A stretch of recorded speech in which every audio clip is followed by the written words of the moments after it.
Welcome, ladies and gentlemen, to Real Estate Roundup. I'm Emmanuel Romanis. As always, if you want to contact the show, you can simply send us an email to realestateroundup@outlook.com. Happy Halloween!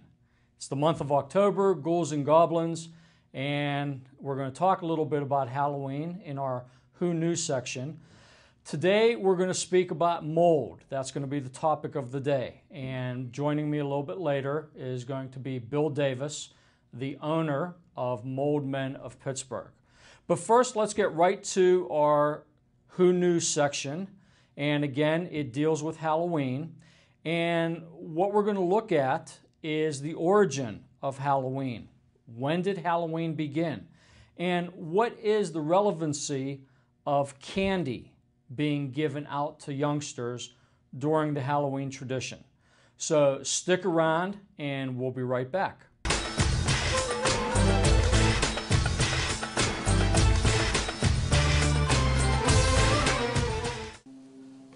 William Miller! William Miller!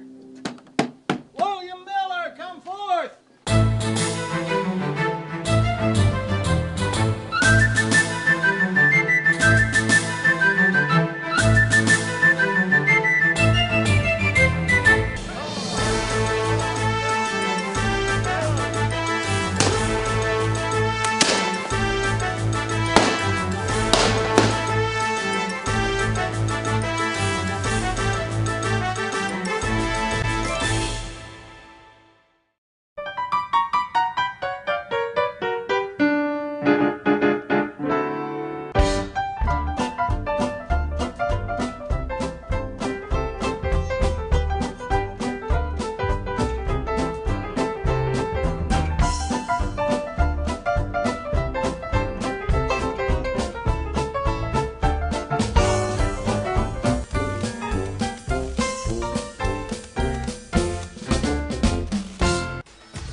Welcome back. Before the break, we were talking about the origin of Halloween. And as it turns out, Halloween can be traced back to the Celtic festival of Samhain over 2,000 years ago. The festival celebrated the end of the harvest season, but it was also believed by many at that time that during the festival, the dead would return to earth. Now, in the United States, costume trick-or-treating started in the late 1930s. Children were given at the time everything from cake to fruit to coins to even small toys. In the 1950s, however, the big candy companies wanted to get in on the action. Mars, people of that, Hershey, people of that sort. And by the 1970s, wrapped candy, as we know it today, became the Halloween handout of choice. Who knew? Now, turning our attention to our main topic today is mold. Now, mold is a fungus tied to moisture, and it exists naturally in nature. It's everywhere. It's not normally a problem. In fact, a blob of mold is what led Alexander Fleming to discover penicillin in 1928. However, if mold starts to grow indoors, it can become a big problem, and that's when we turn to my next guest, Bill Davis, the owner of Mold Men of Pittsburgh. Bill, welcome to the program. Manuel, thank you very much. I'm very glad to be here. Let's start at the beginning. Mold Men of Pittsburgh, what is it? How did it come about? Well, Mold Men of Pittsburgh is one of three companies that I own. I have been involved with mold remediation through water damage restoration for 34 years. Okay. I own a insurance damage restoration company, or I started an insurance damage restoration company in 1987, a D&D restoration specialist. And through that experience, we, through the years, were specialists in water damage, drying, and restoration. Mold Men of Pittsburgh is an offshoot sister company that I developed off of that company. Mold Men of Pittsburgh has been in existence since 2011. We formed the company specifically under its own name and label because we through the years got a lot of calls from people about removing mold. In the early years, it really wasn't so much removing mold as it was related to water damage, but probably since in the last 15 or 20 years, as you know, mold has become an increasingly alarming contaminant, and a contaminant that's really caught the eye of the public. Most of the mold remediation work we do is not related to insurance, which surprises people, because insurance, mold that is caused by an insurance claim, etc., water damage, the pipes under your kitchen sink break, right, and you have water damage. Right. You have a water damage claim. Mold develops. Right. Now mold is a coverable thing. Okay. The truth of the matter is most mold is caused by things that are not a named peril insurance cause. Okay. They're caused by atmospheric conditions in areas of a building or home that we call wet areas, which would be an attic or a basement. Okay. Or they're caused by water intrusion. Everybody is aware with Hurricane Matthew of flooding. There's all types of flooding. There's Hurricane Matthew type flooding, and then there's flooding from you live on a hillside and we get a heavy rain and you get some water that intrudes into a house. Right, right. So we formed the company Mold Men of Pittsburgh because we saw a need for this service, and we wanted to address that need and become a company that was a specialist in the removal of mold. Now, what we do at Mold Men of Pittsburgh is we are certified to assess mold, which means determine what the level of mold is that is present. If there are dangerous and toxic species present, if there are wet mold species present. It was interesting in your opening where you talked about mold's very misunderstood. Well, let's expand on that a little bit, because typically, you have mold and mildew in a shower, you get a little bit of Towelex, you wash it off. Everybody has that. You'll have a couple of black spots of mold on the cinder block in the basement. Typically, you get some bleach, scrub it off, no big deal. That's typical in almost every home that you can imagine that you walk into. But what are the types of mold that are serious, and people, if they see it, first of all, what do they look for, and what types are serious to human health? All right, that's a good question, and I'm glad to address that. There are 235,000 species of mold. Really? 235,000 species. Wow. We're, as a mold remediator and a mold professional, we're concerned with approximately 30 to 35 of those species. Okay. They are considered wet mold indoor species. Okay. Now, these species, and there are, out of that group of 30 to 35, there's probably 5 or 6 that are the A team of wet mold interior species. Okay. These are the species that a person should be concerned about indoors, for a couple reasons. The first reason is they affect the environment, and they can be dangerous to or hazardous to your health. Okay. Primarily, we're looking at the species that are dangerous to your health are first or third colonizer mold species. These species come from two distinct families of fungus mold. Okay. The first colonizer species are the most common, and they are the species that affect people's health the most. They are from the allergen family.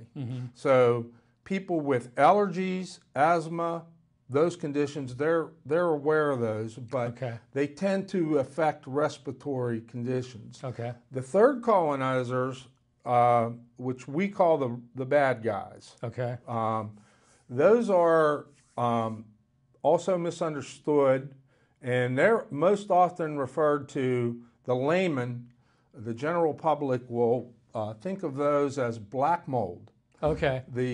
And they'll specifically refer to them as black mold. If you jump on the internet and go to Google, you will be inundated with black mold. Okay. Now, black mold. Before you continue, when you say first colonizer, third colonizer, what exactly does that mean, Bill? Well, what that means is these species are very aggressive, highly reproductive species. Okay. Which means that when you think of mold and the seriousness of mold, the mold is very serious when it A, affects your health, Right. or B, it devalues and damages property. Right. So those species are very strong, aggressive species. They reproduce rapidly, and they can cause damage to a house or a building that spreads. Okay. So everybody thinks about, I'm worried about it spreading. I'm worried about the mold spreading. If Right. somebody called us and they had mold in their attic, for example, their attic's basically an unfinished, unheated, not air exchange space. Right. The concern with mold in your attic is if you get a wet mold species, which is likely in an attic, it could spread down Okay. into the living space of your house. These species, first colonizer wet mold, third colonizer wet mold species, are the species that we as a professional are looking for when we do an assessment. Okay. Now you had a question, you said, well, so if people would see, like, say I in my garage, which is basically an unfinished virgin block garage with a plasterboard ceiling. Right. If I would see black spots on the masonry walls, I really wouldn't be very concerned at all. Okay. Because that may in fact be mold, but it does not have what it needs to rapidly reproduce on that virgin wall. Okay. So I can easily spray Clorox on that Right. and clean it off. Right. Now, if I go into your garage, and your garage is a finished garage, Okay. all right? So you have drywall walls Right. and a drywall ceiling. The walls are over top of masonry walls. Okay. And I see the same black spots Right. or spots that look like mold. Right. That's a whole different concern, because that drywall that's over top of the masonry wall Right. is a high organic food source for wet mold species to feed and reproduce in. An Okay. example of it Okay. would be if we were mold, it would be a prime rib steak. Okay. Okay, That makes to sense. mold. Okay. That's like, this is what we want. This is what we need to reproduce. Now, these species that I'm talking about, first and third colonizer, Right. if you have those species indoors at high levels, if it's a first colonizer, or at any level, if it's a third colonizer, Okay. because third colonizer species are pathogenic species. Okay. They have known, if you went on to Google and said serious health effects related to mold, the third colonizer pathogenic species are what are going to come up. Okay. Stachybotrys, which is the rock star name. Mm-hmm. Chaetomium, which is another very common third colonizer species found indoors. So what, as far as the homeowner or the owner of the property looking at things, what you should look for, people all the time, they'll see dark spots that could be and often are staining. Okay. They're like solid. It looks like a solid stain. That generally is not symptomatic of a serious issue. What is clustering, spotting, where you see like it looks like a cluster. So if you look like a size of a leaf, right? Okay, and you see spotting that's all together, clustered. Okay. That generally is a visual indication that something is reproducing rapidly. The other thing that I want to point out with visual mold, it's very misunderstood. Visual mold, we go into a lot of cases and people think, well, if I see it, there's a problem. If I don't see it, there's not a problem. That is absolutely false. Okay.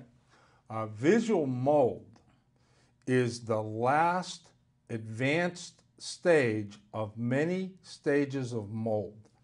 In other words, as it develops, when you see it visually, it's gone through many steps of development. Okay. So visual mold is an indication that there's a problem. Okay. If we go into a building and we assess that there's more than 10 square feet of visual, so that could be 2 square feet on that wall, 8 square feet on this wall, and 2 square feet on that wall. So it's a cumulative It's total. a cumulative. Got it. If it's more than 10 square feet of visual, as a professional in this business, I make the assumption there is some level of infestation in this property, all right?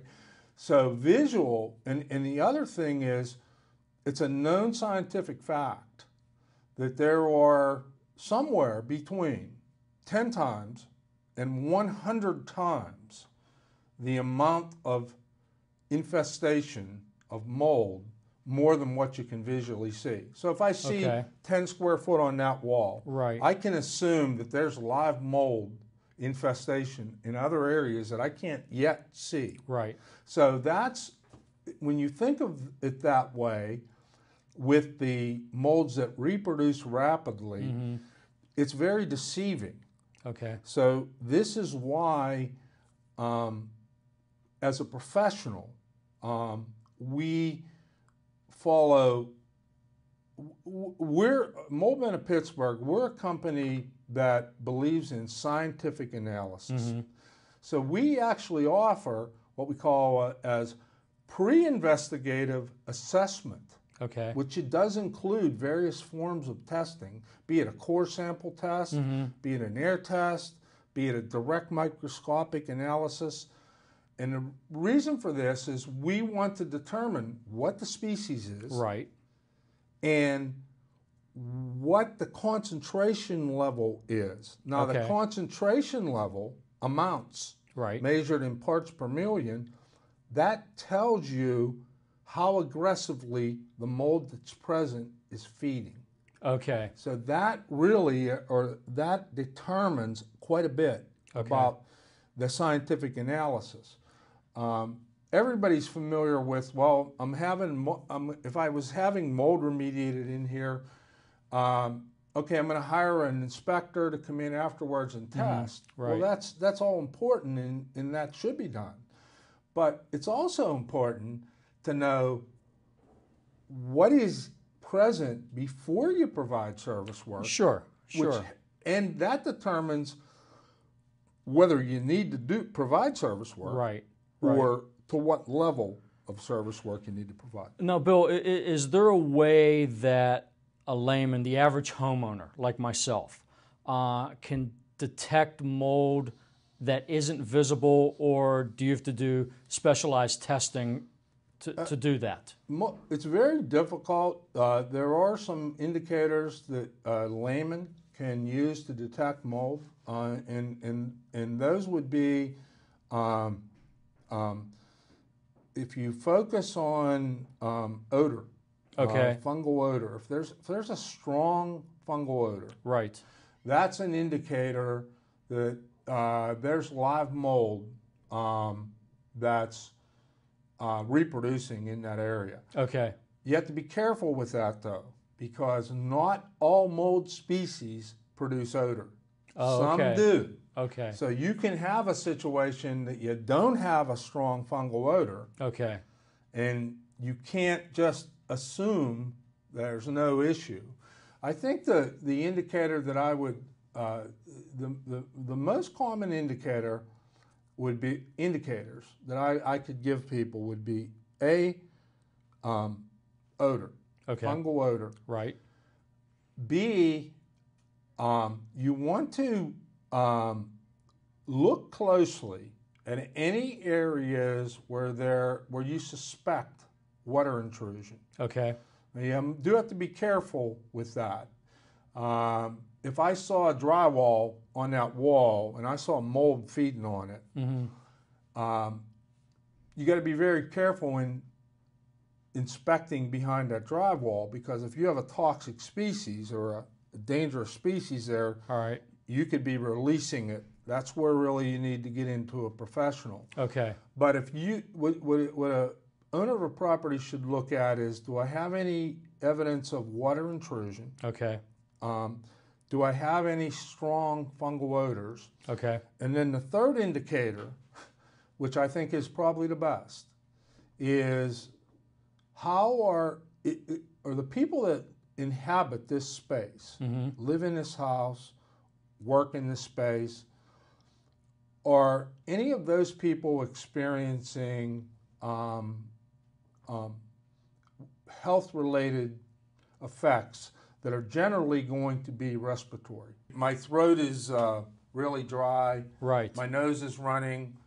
I don't feel real well. Okay.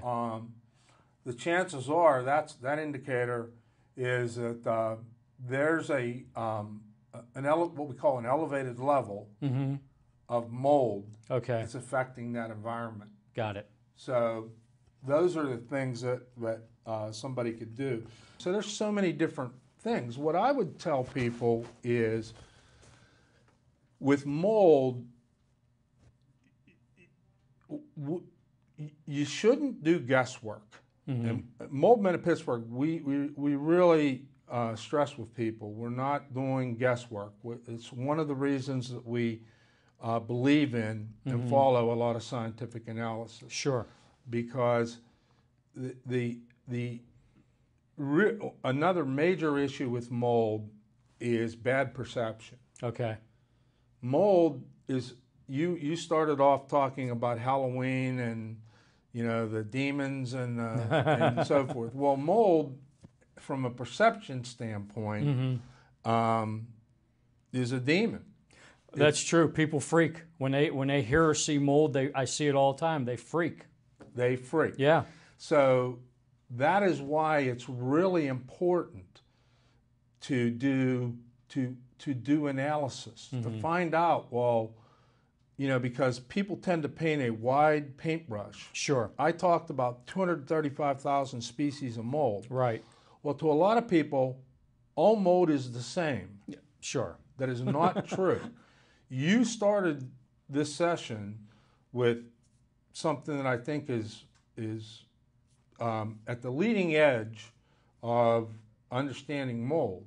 And what you started was saying there's many uses of mold, and many molds that are really good for humans. Sure. And good for the environment.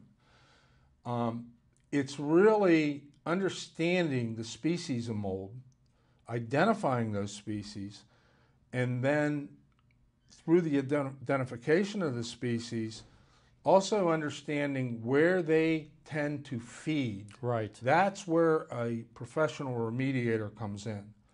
Okay, Bill, you tell me I have bad mold here. You're telling me it's in an elevated condition.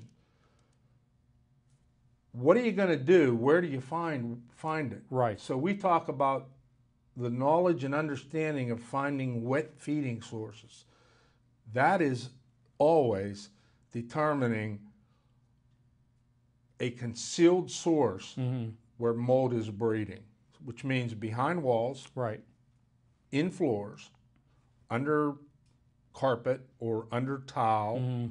It's concealed. Right. So knowledge of mold, where the species, what type of species it is, where it tends to feed, is critical.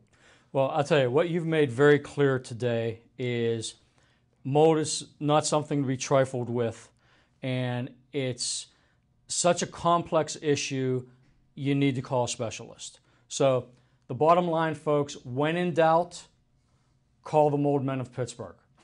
We'll be right back.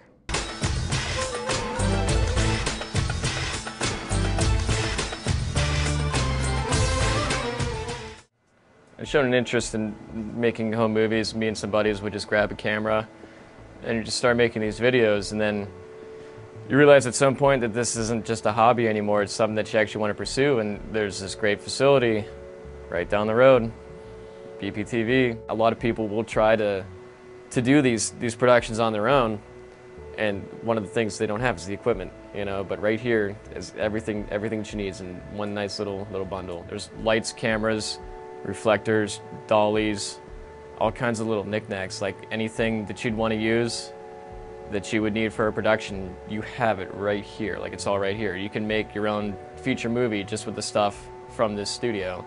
Come meet Dave Cable, let him show you around, and I think you'll realize that this is something that you could fall into regardless of your level of expertise, whether you're a beginner or even if you're a more advanced learner. There's something here for everyone, and I feel that you just need to come through and just be a part of the experience and just watch and learn, and you know, let Dave be your guide.